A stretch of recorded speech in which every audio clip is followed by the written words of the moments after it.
Hello guys, कैसे हैं आप? आई होप बहुत अच्छे होंगे। और मैं एडवोकेट रेखा सिन्हा आप सबका वेलकम करती हूँ। और हम जो पढ़ रहे थे वो हम हिंदू दत्तक तथा भरण पोषण अधिनियम 1956 यानी कि हिंदू एडॉप्शन एंड मेंटेनेंस 1956 पढ़ रहे थे, जिसमें ऑलरेडी हम सेक्शन 3 तक कंप्लीट कर चुके हैं। और सेक्शन 3 जो हमारा कह रहा था वो परिभाषा बता रहा था, और परिभाषाओं में थी रूढ़ि, भरण पोषण और अप्राप्त वय यानी कि माइनर। ठीक है, इसके बारे में उसमें बताया गया है। तो देखिए, आप लोगों से एक सजेशन है मेरा, और आप जब भी किसी एक्ट को पढ़ें या किसी भी लॉ की बुक को पढ़ें, किसी भी सब्जेक्ट का, तो आप सबसे पहले उन परिभाषाओं को ज़रूर पढ़ें। देखिए, कहीं पे इंटरप्रिटेशन क्लोज करके यानी निर्वाचन खंड करके लिखा हुआ है, कहीं पे परिभाषा के प्रॉपर नाम से दिया हुआ है। देखिए, परिभाषा अगर आप पढ़ लेंगे तो ये आपके पूरे एक्ट में रिपीट होती रहती है, और अगर आपको परिभाषाएं नहीं पता होंगी तो आप आगे कंफ्यूज हो जाएंगे कि भाई ये क्या चीज़ आ गई है। ठीक है, तो आई होप आप मेरी बात समझ रहे होंगे कि आप कभी भी एक्ट को पढ़ें और उसमें कोई भी परिभाषा दी गई है तो उन परिभाषाओं को आप ज़रूर पढ़ें। ठीक है, तो आज हम जो पढ़ेंगे, हम सेक्शन 4 पढ़ेंगे। सेक्शन 4 कहता है अधिनियम का अध्यारोही प्रभाव, यानी कि जो इस एक्ट के जो प्रभाव है, इफेक्ट है, उसके बारे में ये बात कर रहा है। ये क्या कह रहा है उसको समझते हैं।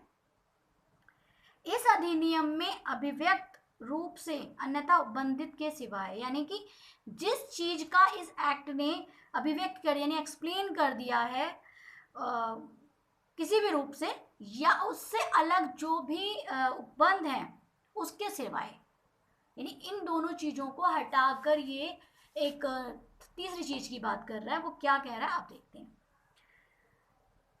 हिंदू विधि का ऐसा कोई शास्त्र वाक्य, नियम, निर्वचन या उस विधि के भाग रूप कोई भी रूढ़ी या प्रथा जो कि इस अधिनियम के प्रारंभ होने से व्यवहित पूर्व प्रवृत्त रही हो, समझ गए, ऐसे किसी भी विषय के बारे में जिसके लिए इस अधिनियम उपबंध किया गया है प्रभावहीन हो जाएगी।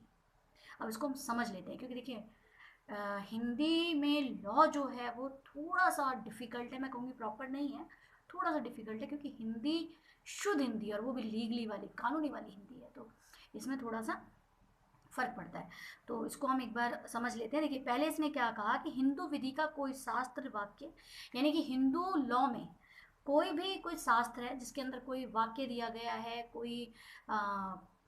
किसी चीज़ को इंटरप्रेटेट किया गया है, किसी चीज़ का कोई एक्सप्लेशन किया गया है, जो कि एक रूढ़ी या प्रथा के रूप में हो, यानी कि एक कस्टम के रूप में है, जो इस अधिनियम के प्रारंभ होने से पहले अवैध पूर्व से प्रवृत्त रही हो, यानी कि जब ये हमारे पास लॉ नहीं था, यानी कि जब हमारे पास हिंदू दत्तक भरण पोषण अधिनियम 1956 नहीं था, यानी कि एडॉप्शन तथा मेंटेनेंस एक्ट 1956 हमारे पास नहीं था, और उस रीति और रूल से वो चीज चल रही थी। ठीक है, तो इस लॉ में अगर उसको लेके कोई नियम बन भी गया है तो वहां पर ये एक्ट जो है वो प्रभाव नहीं डालेगा। यानी कि मान लीजिए फॉर एग्जाम्पल, एडॉप्शन की जो एज होती है वो बच्चे की 15 साल से नीचे होती है, लेकिन कहीं भी ये रीति रिवाज है कि भाई बच्चा तो हम 16 साल का भी ले सकते हैं, वो 17 का भी ले सकते हैं, क्योंकि हमारे यहाँ कस्टम है, हमारे यहाँ रीति रिवाज यही है, हमारे यहाँ तो बड़ा बच्चा लिया जा सकता है। तो आप ये नहीं कह सकते कि जी नहीं, हमारे हिंदू एडॉप्शन और मेंटेनेंस एक्ट में 15 से कम की उम्र के बच्चे को अडॉप्ट कर सकते हो, ये गैर कानूनी है आप जो कर रहे हो, आप नहीं कह सकते, वहाँ पर ये अप्लाई नहीं होगा, क्योंकि उसका इस एक्ट के बनने से पहले से ही ये उसका रूल चला आ रहा है, ये प्रथा चली आ रही है, तो आप उसको नहीं बदल सकते। ठीक है, क्योंकि हमेशा कहा गया है कि अगर कोई भी चीज़ काफ़ी समय से एक प्रथा के रूप में चली जा रही है, लोग उसको अपनाए जा रहे हैं, तो वो एक अपने आप एक विधि का रूप ले लेती है, कानून का रूप ले लेती है। ठीक है ना, तो ये आपको क्लियर हुआ। अब उसके बाद दूसरी चीज इसमें की गई है कि इस अधिनियम के प्रारंभ से अवैध पूर्व प्राप्त किसी भी अन्य विधि का हिंदुओं को लागू होना, यानी देखिए इस एक्ट के बनने से पहले कोई भी विधि जो हिंदुओं पे लागू होती थी वहां तक बंद हो जाएगी जहां तक इस अधिनियम में अंतर्निश्चित उपबंधों में से किसी से भी असंगत हो। यानी कि देखिए, अब मान लीजिए कोई चीज ऐसी है जो गैर कानूनी है, ठीक है। लॉ भी उसको देखिए नैतिकता मॉरल टाइप से या समाज की नज़र से या आप उसको कह सकते हैं नैतिकता के तरीके से, मोरल ड्यूटी के तरीके से वो गलत है कार्य, ठीक है। और उसी चीज को आपका एक्ट भी गलत कह रहा है। दोनों में दोनों एक दूसरे को सपोर्ट नहीं कर रहे हैं, दोनों असंगत हैं, यानी इनरिलीवेंट है, आपस में एक दूसरे का मेल नहीं है। तो वहां पर ठीक है, ये वो वहां तक बंद हो जाएगा, यानी कि जो भी उसके रीति रिवाज या रूल्स हैं जिसके तहत वो चल रहा है, कोई भी ऐसा पार्ट जो उसको वो हिंदुओं पे लागू है लेकिन वो गैर कानूनी है। भाई देखिए एक्ट भी गैर कानूनी कह रहा है और सामाजिक नज़र से भी वो गलत है, तो क्या होगा, वो वहीं स्टॉप हो जाएगा और उस पर ये जो आपके उपबंध हैं, जो रूल्स हैं, वही अप्लाई होंगे, वहां पे फिर वो अप्लाई नहीं होगा। क्यों? क्योंकि उस उपबंध से वो जो बात है वो इरेलीवेंट है, असंगत है, यानी मेल नहीं खा रही है, ठीक है। देखिए मैंने आपको हमेशा एक बात बताई है कि जब भी कोई कानून बनता है, वो कानून किस चीज़ के लिए बनता है? प्रोटेक्ट करने के लिए बनता है, लोगों की हित के लिए बनता है। अगर कोई कानून दूसरों को नुकसान पहुंचाता हो, क्या वो कानून पास होगा? वो कानून पास नहीं होगा, ठीक है ना। तो यही बात इसमें कही गई है कि अगर कोई भी ऐसा रूल जो हमारे इस उपबंध से मेल ना खाता हो, यानी कि नज़रिया उसका सही ना हो, तो वो वहाँ ख़त्म हो जाएगा, वो वहीं ख़त्म हो जाएगा। ये ठीक है, पहले चलता होगा अब नहीं चलेगा, क्योंकि हमारा लॉ तो उसको गलत बता रहा है, मॉरली भी गलत है ये, ठीक है ना। जैसे फॉर एग्जाम्पल एक आदमी 4 शादी कर ले, भाई हिंदू में एक शादी वैलिड है, भाई अगर आपकी एक पत्नी जीवित है तो दूसरा विवाह आप नहीं कर सकते हो। लेकिन आपने क्या कहा, आपने कहा कि मेरे यहाँ तो रीति रिवाज है, मैं तो 5 शादियाँ कर लूँगा, तो वो गलत हो जाएगा ना। वो आप कैसे कर लोगे? वो कैसे कर लोगे आप? क्योंकि आपका लॉ उस चीज़ का अलाउ नहीं कर रहा है। क्यों? क्योंकि वो कह रहा है कि कहीं ना कहीं अगर एक पत्नी के रहते हुए कोई दूसरी पत्नी आ जाती है तो इसका मतलब पहली वाली को मानसिक पीड़ा दे रहे हैं आप उसको, ठीक है। तो ये आपका सेक्शन 4 कंप्लीट हो गया कि कुछ जगहों पर जहाँ पर अभियुक्त कोई इस अधिनियम में अगर कुछ अभियुक्त रूप से या अन्य उपबंधित है, यानी कोई रूल्स है, तो उसके अलावा अगर कोई इस टाइप की रूढ़ी प्रथा से चीज़ें चली आ रही है तो वहाँ पे ये जो आपका एक्ट है वो अप्लाई नहीं होगा। यानी जो सॉरी एक्ट के अंदर जो उपबंध दे रखे हैं, यानी जो नियम दे रखे हैं, जो सेक्शन दे रखे हैं, वो अप्लाई नहीं होंगे अगर वो रूढ़ी प्रथा काफ़ी टाइम पहले से चली आ रही है, जो इस एक्ट के बनने से पहले थी, ठीक है, वहाँ प्रभाव नहीं डालेगी। और दूसरा ये कि अगर कोई ऐसा हिंदू पे जो लागू था, जो इस एक्ट से पहले कोई चीज़ ऐसी लागू थी लेकिन वो इस उपबंध से रिलेटेड नहीं रख रही, असंगत है, तो वो वहीं स्टॉप हो जाएगी, ठीक है, और वहाँ से फिर आपका यही एक्ट चालू हो जाएगा, ठीक है। अब बात आती है चैप्टर 2 की, ठीक है। देखिए चैप्टर 2 में क्या है, आपका अध्याय 2 कहता है दत्तक, यानी कि बात कर रहा है एडॉप्शन की। तो सेक्शन 5 यानी धारा 5 क्या बता रही है आपको, दत्तक इस अध्याय द्वारा विनियमित होंगे। इसको मैं एक बार इंग्लिश में इस वर्ड को पढ़ देती हूँ।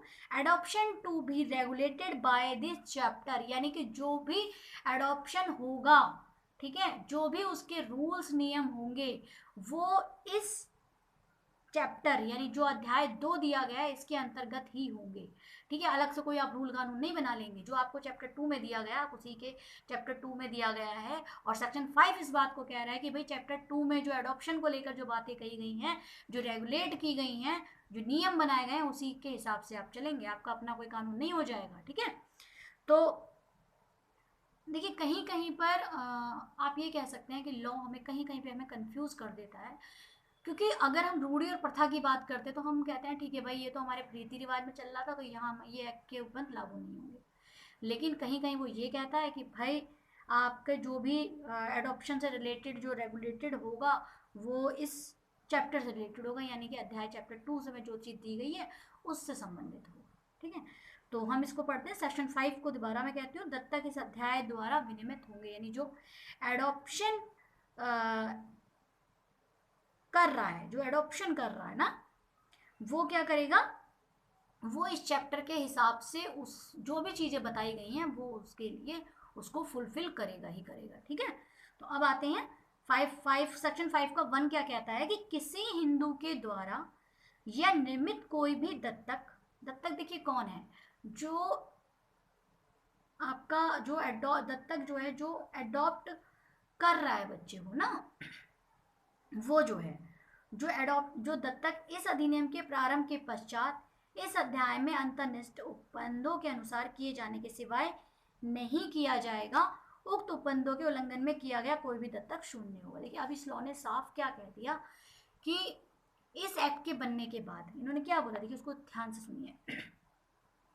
किसी हिंदू के द्वारा, यानी हिंदू के द्वारा, ये चीज क्लियर हो गई कि जो अडॉप्शन किया जाएगा वो हिंदू के द्वारा होना चाहिए, ठीक है।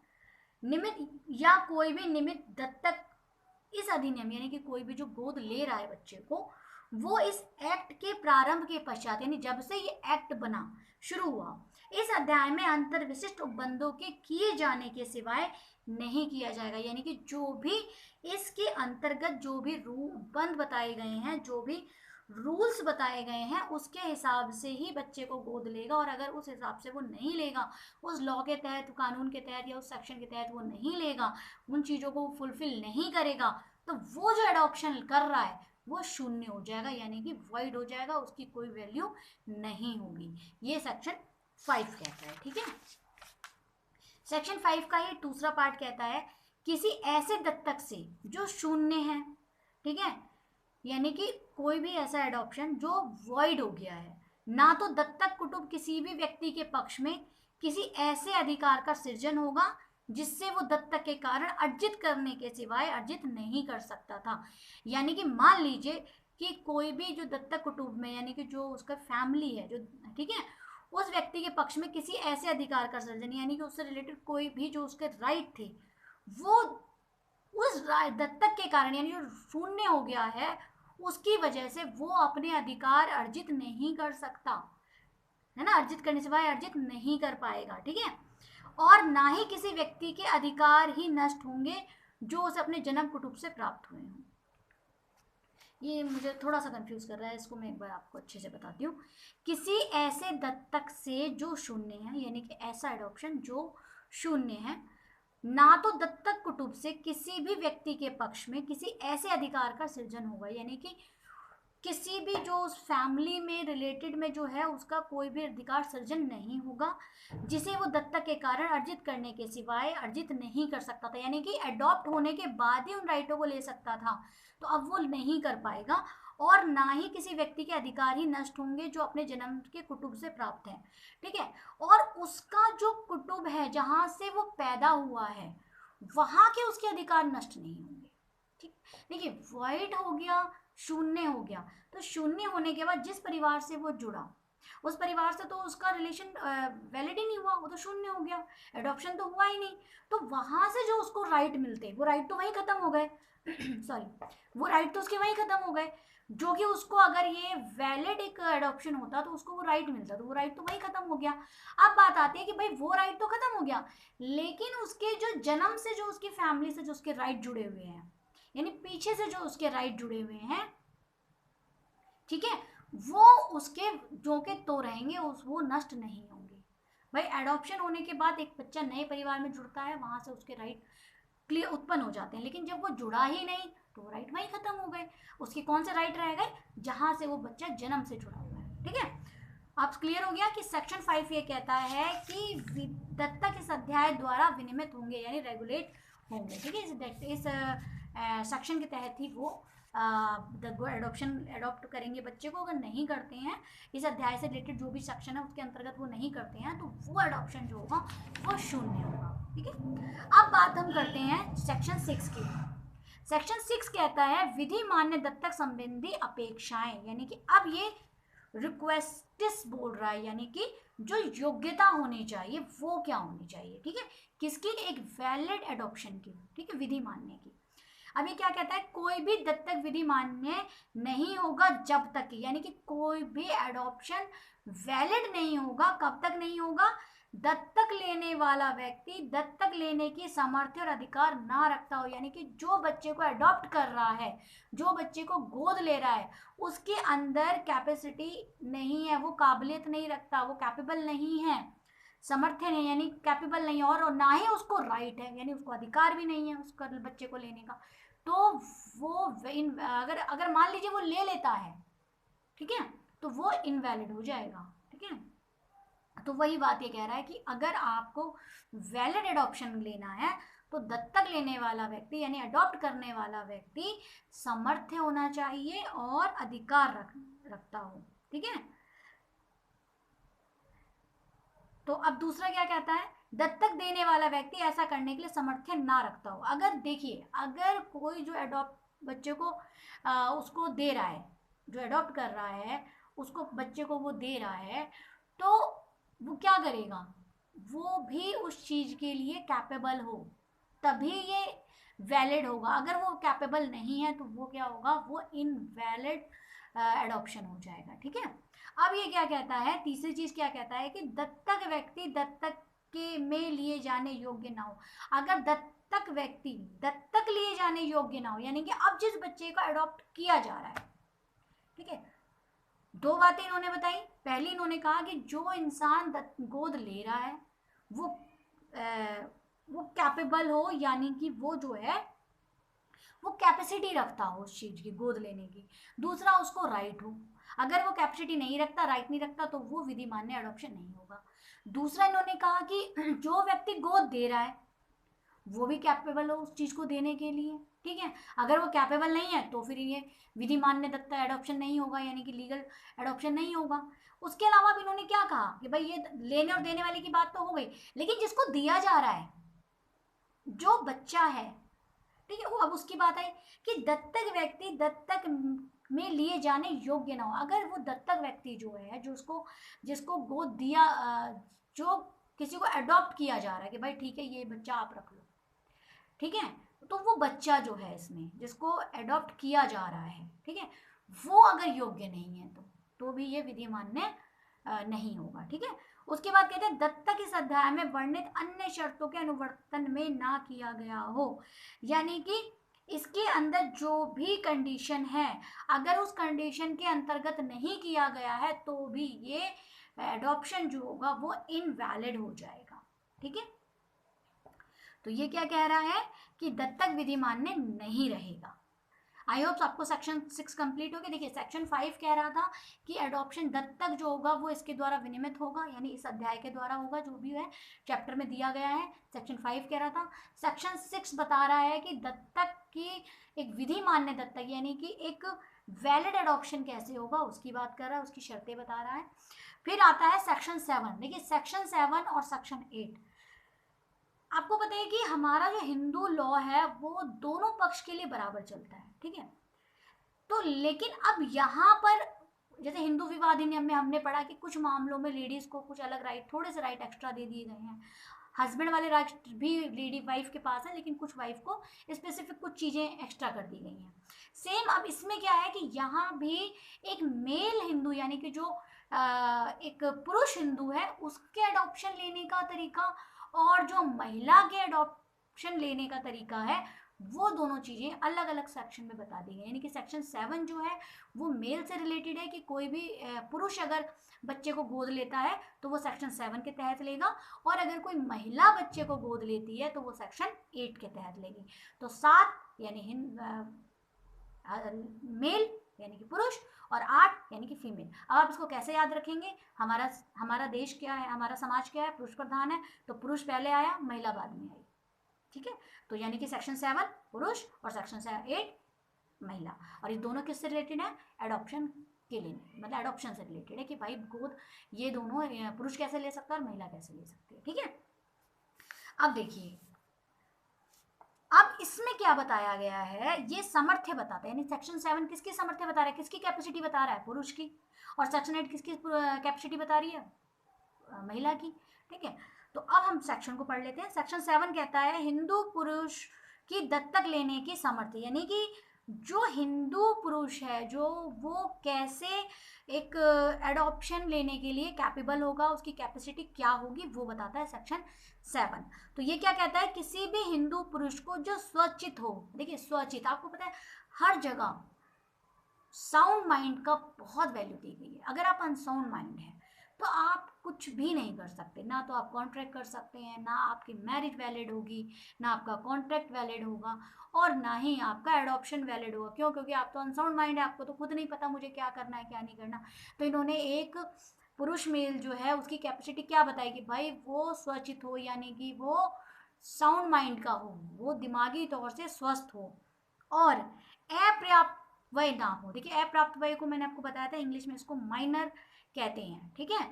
तो माइनर ना, और माइनर को आपको पता है कि माइनर कौन होता है, जिसकी उम्र 18 साल से कम हो, ठीक है। तो वो माइनर नहीं होना चाहिए, और दूसरा वो अनसाउंड माइंड नहीं, यानी कि वो जो है वो साउंड माइंड होना चाहिए, वो अनसाउंड माइंड नहीं होना चाहिए, ठीक है। तो ये पुत्र या पुत्री दत्तक ले, अगर वो बेटा या बेटी को गोद ले रहा है तो, ठीक है।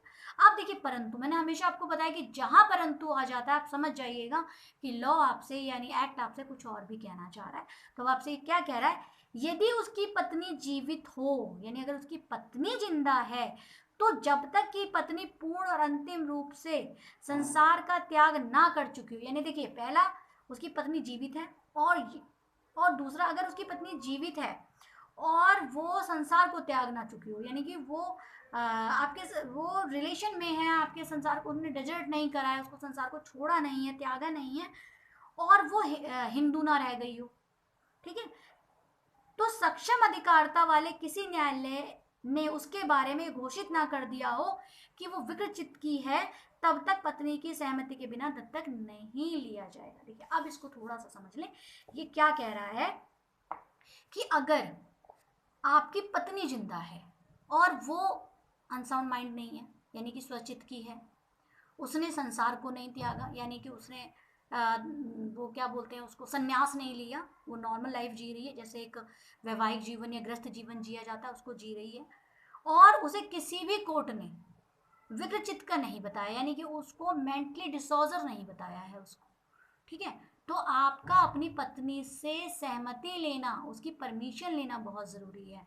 अगर आपकी पत्नी जीवित है, वो नॉर्मल है, उसका माइंड जो है वो बिल्कुल ठीक है, अनसाउंड माइंड नहीं है, वो साउंड माइंडेड है, और वो विकचित्ती यानी कि मेंटल डिसऑर्डर उसको नहीं है, और उसने ग्रस्त जीवन जी रही है, वो पारिवारिक जीवन जी रही है, तो आप उससे परमिशन लेकर ही बच्चे को गोद लोगे। अगर आपने उससे परमिशन नहीं ली है तो आप बच्चे को अडॉप्ट नहीं कर पाओगे, ठीक है। तो ये आ गया। अब देखिए इसका स्पष्टीकरण है, स्पष्टीकरण है एक्सप्लेशन। एक्सप्लेशन क्या कहता है कि यदि किसी व्यक्ति का एक से अधिक पत्नियां दत्तक के समय जीवित हो, यानी देखिए पहले टाइम में क्या होता था, जब हमारा लॉ नहीं बना था तो एक आदमी 3-3 4-4 शादियां कर लेता था। आपको पता है राजा दशरथ, जो बड़े बड़े राजा महाराजा होते थे, 4-4 5-5 शादियां होती थी उनकी, ठीक है। तो ये उसी बात को ही कह रहा है कि मान लीजिए अगर किसी और आदमी की 3-4 पत्नियां हैं और वो जीवित हो, तो जब तक कि वो पूर्ववर्ती परंतु विशिष्ट कारणों से किसी के लिए उनमें से किसी की सहमति आवश्यक ना हो, सब पत्नियों की सहमति आवश्यक होगी। यानी कि अब ये क्या कह रहा है कि अगर आपके पास कोई ऐसा स्पेसिफिक कोई कारण नहीं है जिसकी वजह से आप उसको सहमति नहीं ले सकते, जैसे मैंने बताया कि मान लीजिए पागल है, या वो मेंटली डिसऑर्डर है उसको, या वो जीवित नहीं है, या वो संसार त्याग गई है, तो भाई ये तो रीज़न है, आप इस टाइम पे तो ऐसे पे तो आप उससे ले ही नहीं सकते सहमति, ठीक है। या कोर्ट ने उसको मेंटल डिसऑर्डर कर दी बता दिया है, तो आप इस टाइम पे तो उससे ले ही नहीं सकते। लेकिन अगर वो सब सही है, कोई कारण नहीं है आपके पास ये बताने का जी मेरे पास सहमति तो लेने का मैं ले ही नहीं सकता था, उस टाइप का कोई कारण नहीं है, तो आपको वो सारी पत्नियों की सहमति लेना जरूरी है, चाहे 2 कर रखी हो चाहे 4 कर रखी हो, सारी से पत्नियों की सहमतियां लोगे तब आप बच्चे को गोद लोगे।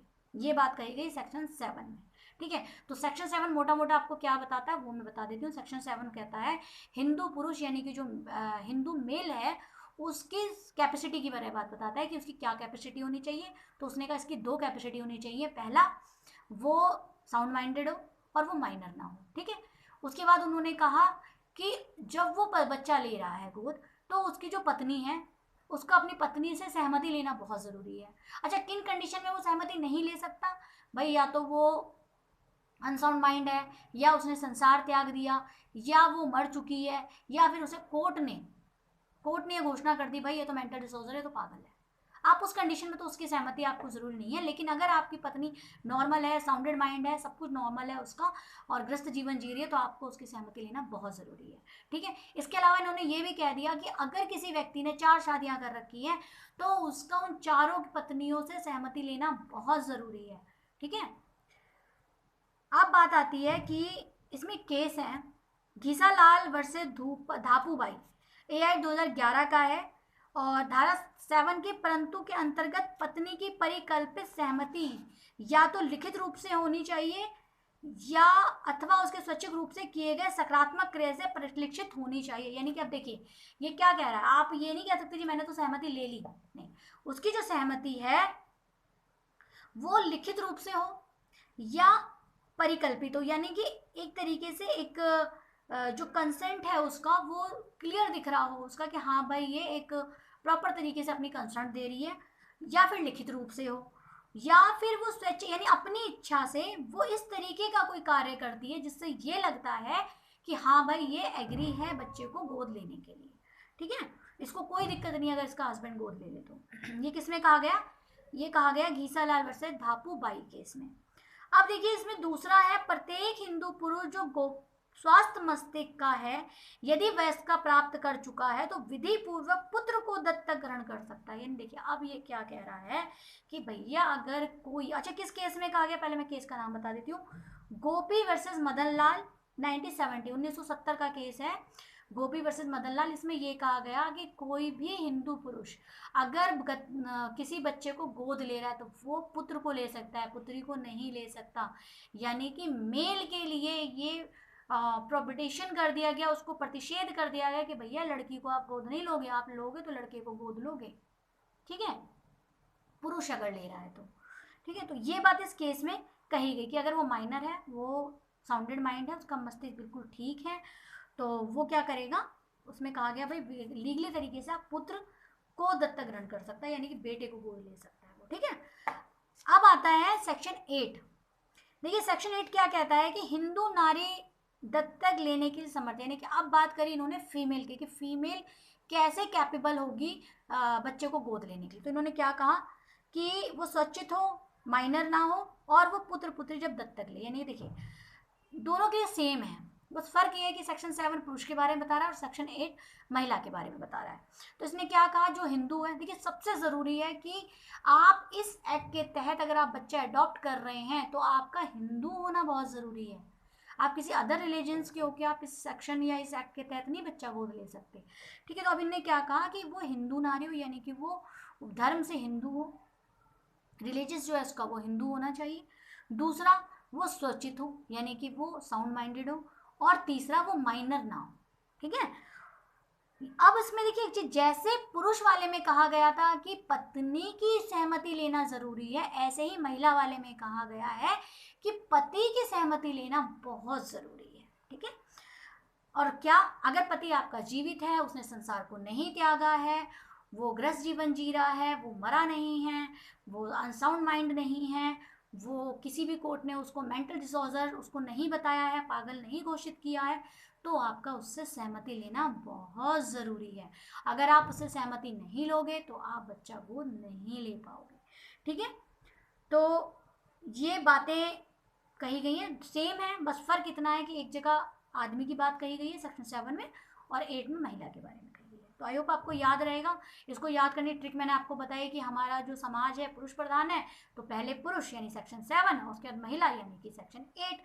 दोनों क्या बता रहे हैं, कैपेसिटी बता रहे हैं, उसका सामर्थ्य बता रहे हैं। ठीक है, अच्छा अब इसमें एक केस है दूनी चंद्र वर्सेस परशुराम, AI 1970, दिल्ली का है ये क्या कहता है कि एक अविवाहित स्त्री और एक तलाकशुदा स्त्री बच्चे को दत्तक ले सकती है। यानी देखिए 1970 से पहले ये रूल होगा शायद, क्योंकि हम जो पढ़ रहे हैं, जो मैं देख रही हूँ, मैं तो उसी के हिसाब से आपको बता रही हूँ कि उस टाइम पर ये हो सकता है कि विधवा लेडी और जो आपका अविवाहित है यानी कि जो शादीशुदा नहीं है, हो सकता है वो उस टाइम पे अडॉप्ट नहीं कर सकती हो।